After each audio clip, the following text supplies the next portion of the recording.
Hi, I'm Idiot in Opinion, and I'm going to go over the equipment and guns that I use in Deadeye Division. It's going to be more or less a review of these weapons and the kind of feel that I get using them and how well they work in concert with period authentic equipment to go with. Uh, Deadeye Division is a new division that InRange TV has thrown together, bringing in cowboy action guns into a more modern two-gun space, and incorporating dynamic shooting, reloads, and movement that cowboy action and SAS have gotten away from over the years. So let's go ahead and begin. Starting off, we're going to go with our breechcloth and buckskin trousers. Now, I use these because the equipment that I run is, as you can tell, of a cavalry scout of the American Frontier Cavalry in the late 1800s. Buckskin trousers and breechcloths were fairly common among the frontier scouts, among the whites and the Indians who served. There are multiple pictures of Apache scouts who are wearing even just their breechcloths and their army-issued coats. The buckskins would have been more of a cold weather thing, but you would definitely see them in hot weather climates, definitely among the lighter-skinned Army scouts at the time. And of course, the ubiquitous yellow cavalry bandana, and certainly a very necessary piece of kit for that time and while shooting and while moving between stages. It's definitely a must-have, at least for me. A cotton shirt to go underneath the coat to help. It does help with cooling, and it's actually a fairly comfortable, very nice, well-breathing piece of kit. Personally, I enjoy having it. It's a half-button shirt, like many of the shirts of the age, and it's a bit larger than you might think. It's certainly larger than necessary, but that's just kind of how things were made back then, that you would have the excess to either grow into or just to have. You didn't really have as many sizes back then. Our cavalry gauntlets, which certainly help when trying to use these guns that have been firing for a while. After you've put 20 rounds through, say, the Schofield, it tends to heat up, and having these to keep your bare hands away from those guns, and especially from the barrels, is certainly a welcome addition. Moving on, we have our wool jacket, our wool cavalry jacket, which incidentally, this M1874 pattern does feature our only pocket. Many of these were actually sewn on after the fact by their troopers, just to have something, because obviously the buckskin trousers don't have pockets. Our sergeant stripes and our gold lining for our branch of service, and a muslin lining on the inside. Scouts up north in Montana, you'll actually see Indian scouts, pictures of them actually turning their coats inside out to get a sort of camouflage for the environment that they were in. Anyway, next we have our possibles bag. This is another very, very handy piece of equipment. At least for me, it means I can carry anything in here. Occasionally I carry a hardtack. I actually made hardtack for one of the matches. Just because, that was a dumb thing to do, and I decided to go along with it. You know what? Commit to the bit. If we're going to be stupid, let's be totally stupid. Anyway, possibles bag made out of cowhide. I've also used it for black powder. It's a very, very handy piece of kit. And, when is a bag not helpful? Another more interesting piece is our canteen, modeled after an 1858 piece. This would have been Civil War surplus, and certainly Civil War surplus was so ubiquitous and so easy to get that it almost certainly would have been issued to our cavalry scout. And of course, our Stetson. You'll see that this one is actually angled slightly up. I've actually done that because I'm left-handed, and having that slight angle up, it acts a little bit more like a slouch hat, but still giving me the shade I need. It's kind of a nice compromise so I can get a decent sight picture, especially when lying in the prone, for example. Anyway, let's go ahead and move on to the actual weapons. So, first, we'll have our significantly more advanced piece. This is our 1874 pattern, 3rd model Schofield. And this is actually the number 3 3rd model Russian. I chose the 3rd model Russian because A, these were certainly on the civilian market and could be purchased at the time, and it's likely that that scouts would have carried them. Many of them were able to carry and run their own personal weapons so long as they could supply themselves.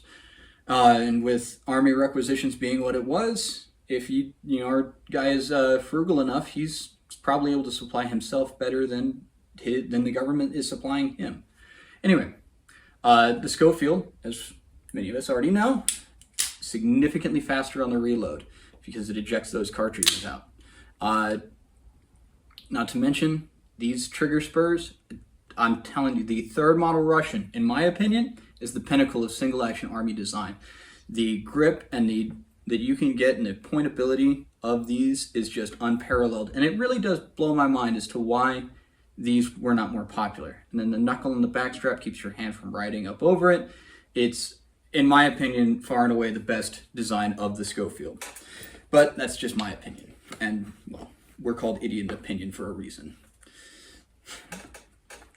Now, this heavy canvas makes up our Prairie Belt, typically filled with 4570 cartridges, obviously because 4570 is what was issued.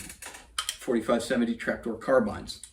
Now, this one I carry 45 Colt because that's what I'm using. And it's not impossible that these guys would have used essentially pistol caliber carbines. Bloody Knife, Custer's Crow Scout, is actually pictured carrying, I believe, an 1866 Henry rifle, a little bit before the Battle of the Greasy Grasses. Now, moving on to our second pistol, and showing why our fellow is so significantly better armed than he likely would be. But hey, it looks cool, and that's the important thing, isn't it? Isn't that what life really is about? Anyway, we have our Blakesley tubes. We'll get to that in a minute. Our belt is actually an infantryman's belt that is also Civil War surplus, along with cartridge box. Leather cartridge boxes evidently actually didn't stick around for too long. They very quickly went to these Prairie Belts. But the leather cartridge boxes, they have a way of corroding the then copper ammunition very quickly, especially when you start sweating out on the trail. And those of us who touch grass, we know that sweating in summertime is not an inconceivable thing to do. Anyway, our utility knife, again, almost a ubiquitous piece of kit. This one actually is handmade. It was a gift to me. And these were, obviously quite common. Out on the trail, I'm sure that we can all imagine a use for a large knife. Here's something a little bit more accurate. This is a Confederate Civil War Bowie knife. Now, many of these knives were also for sale on the open market. This one's actually set to be used in a bayonet hanger. This one was made in 1863 by the Tennessee Plow Works, and certainly could have seen use elsewhere outside after its time in the Confederacy was complete. Skipping over, we have, again, a Civil War era holster, an 1860 pattern holster, featuring an 1872 open top. Now, I don't have any real proof that these were used, but it's certainly likely that personal weapons could be purchased, and it's known that they were purchased, so long as our guy is able to keep himself in ammunition, keep himself loaded, right? Now, this is obviously significantly worse than the Schofield. It is a gate loader. It doesn't have the top strap, so it's actually not as good as the 1873 pattern, which featured a top strap and was much stronger of a frame. And metallurgy back then being a little bit more hit and miss than it is today, that durability is probably something you'd want. Anyway, being a gate loader, it means that you have to unload this thing singly by running that ramrod out. Very slow to reload. However, as you'll see in some of the match footage, having that extra 5 rounds on tap, it is quite handy. But that thing has to be put back. It's really not worth reloading. Anyway, moving on to our Blakesley box and its partner, our 1865 saddle ring carbine. So you can see it has a saddle ring, which is meant to be interfaced with our single action sling. So these slings were very typical of cavalrymen. They were made to be used from the horse so that you could easily transition to either your pistol or your saber quickly without having without running the risk of dropping it while at the gallop. Not as much use on foot, but it is certainly still there and was certainly used. Now, any of us who've played Red Dead Redemption 2 have seen one of these reloaded before, and it's kind of an ingenious system to where it uses almost a quiver. That's what this blade sleeve box acts like. So inside are 6 individual tubes, and they're held in this wooden frame, this wooden block. Now each tube holds 7 rounds, and they are loaded. Pulling that out, about your follower, you take your tube, you simply pour your ammunition in, either replacing your tube or throwing it on the ground. You'll see I typically throw it on the ground because I'm on the clock. Reloading, and now you are ready to go. Now here's where the kicker is. These are 1865 technologies. These were used during the Civil War and were fairly common. I believe, if I'm not mistaken, the cavalrymen who performed the delaying action at Gettysburg were actually equipped and used Sharp's carbines. And I know that at the Fetterman fight, Sharp's carbines were used to try to hold off Crazy Horse's and Red Cloud's men, or Red Cloud's native warriors. And the Fetterman fight was also one of the biggest massacres of American troops. It was a huge loss for American troops, second only to the Battle of the Greasy Grasses, or Little Bighorn, depending on your persuasion. Anyway, the manual of arms for this is rather obnoxious. It is a rolling block lever action, and you have to manually actuate the hammer. It's not like the Henry, where the hammer will be pushed back by the action of the lever also. So, hammer to half cock, down, back up, and you really do have to smack it. Typically, you'll either need to run at a minimum of 200 grain or 250 grain projectiles on this thing. And then to full cock, then you're ready to fire, and then you have to repeat that process. You only get 7 rounds as opposed to the 14 carried by an 1866 pattern Henry. So the 1866 is obviously an evolution of the 1860. The primary differences are the handguard that was added and the King's patent loading gate, so that you no longer have to reload through a plunger and the tube and everything, which really is significantly better. As you can see, the hammer will actually run without having to be manually actuated, as we all know. Much faster on actually getting those follow-up shots, but significantly slower on the reload. But I don't believe it is so much slower, and you'll see in the footage that we provide, or that I provide, I'm the only one working here. Anyway, you'll see in the footage that I provide, it's really not a difference being made up by the Spencer. The speed of the reload, unless you're really good with it, which I'm not, it's not going to make that much of a difference. All right, well, that's the equipment concluded. Let's go ahead, we're going to watch some of this footage, and then we'll come back and, well, I'll talk more about what I think is going on and where I think.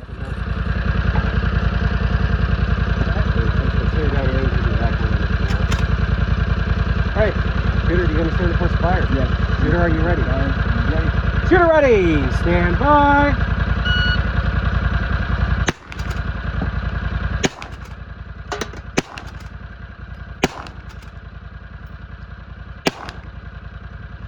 One more.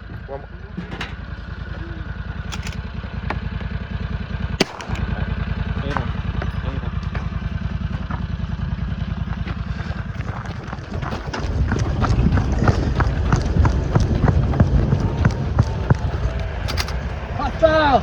Get him!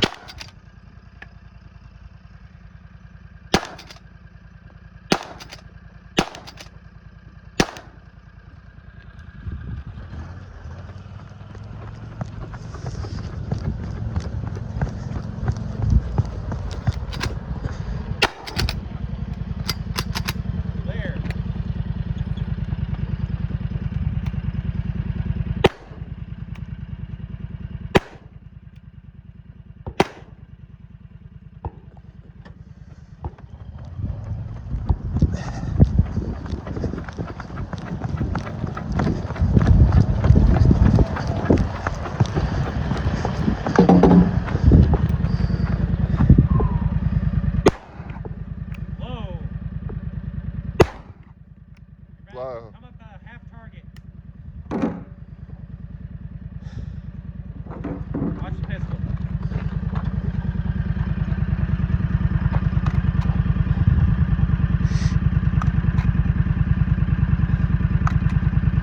And I'll grab your pistol if you don't want to reholster it. Am I good to reholster? Yeah, you can reholster it. Whoa.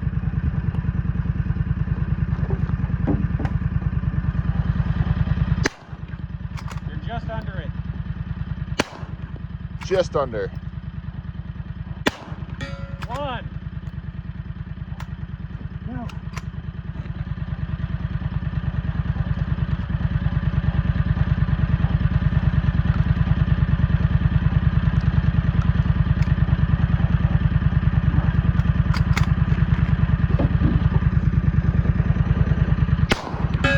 Nice. Right side. 1. Just left. Got 30 seconds.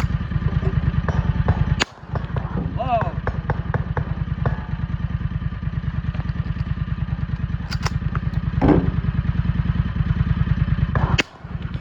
Just right.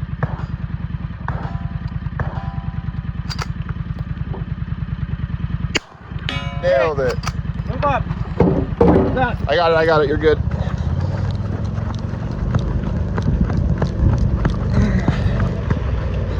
Four shots. Just to the right. Just low. And to the right.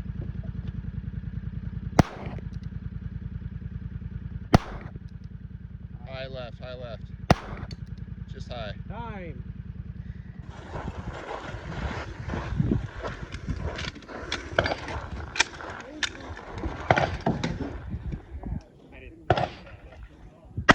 Good.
Nice.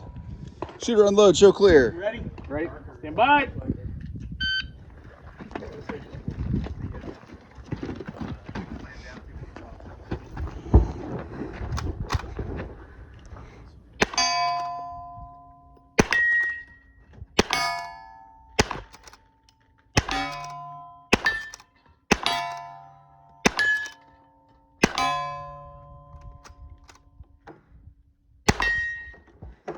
Swing it. Gotcha. All right, time, Cavalry. Flip that fuck. Nice. You're the last of the wild hostiles. Watch your gun. Don't get caught. Nicely done. Get the hat on.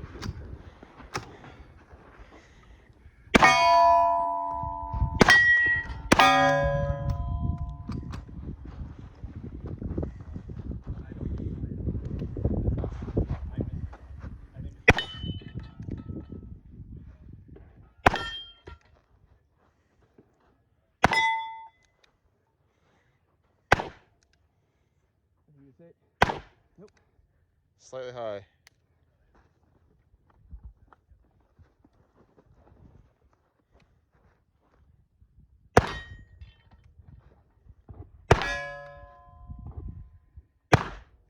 High.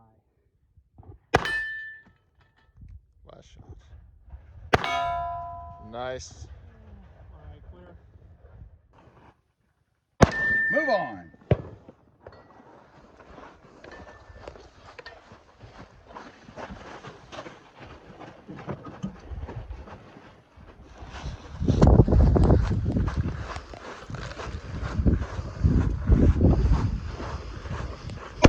Hit.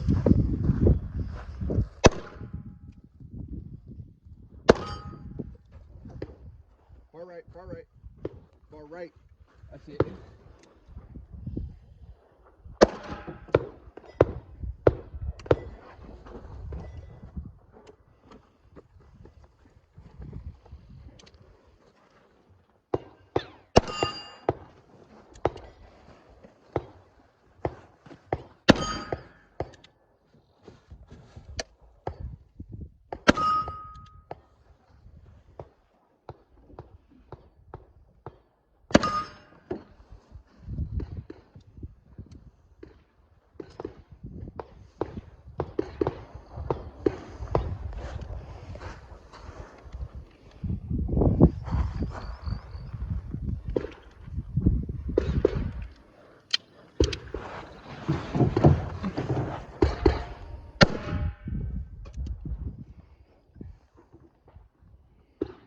Nice.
Seconds.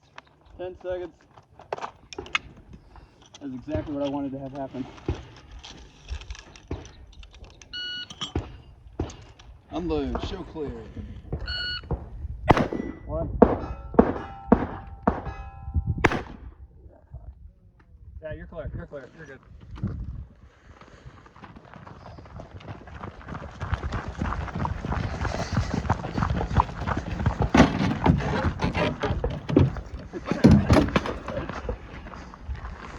Two on the sides.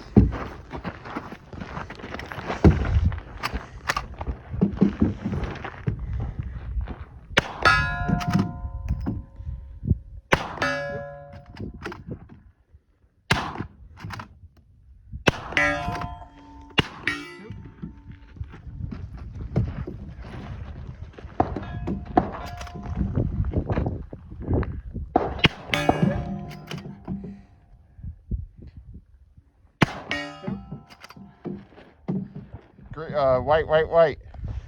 That's a hit. Two. You got 4 plates. 4 plates. 4 plates. Hit.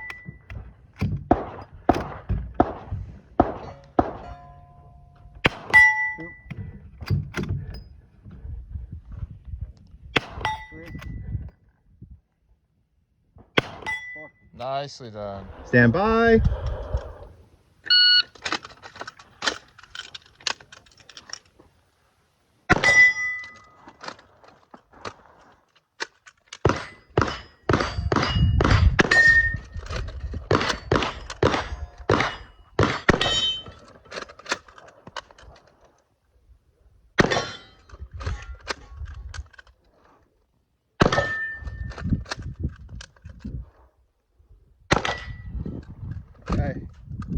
Empty chamber, grab the sandbag, up to the bucket.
No.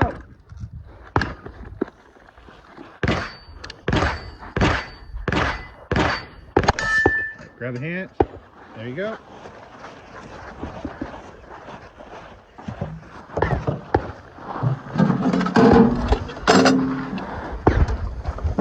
First 4. Up, down, Right.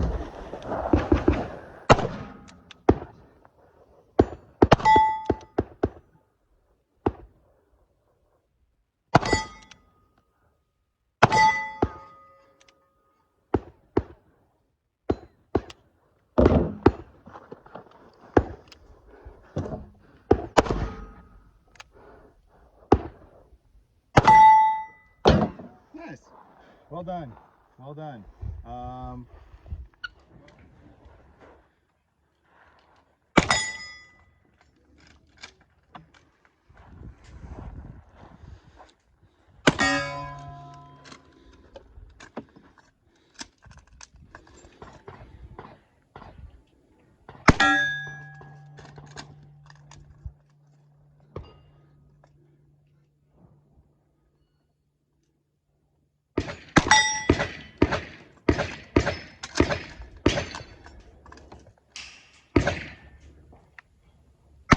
Nice. Dismount.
Time.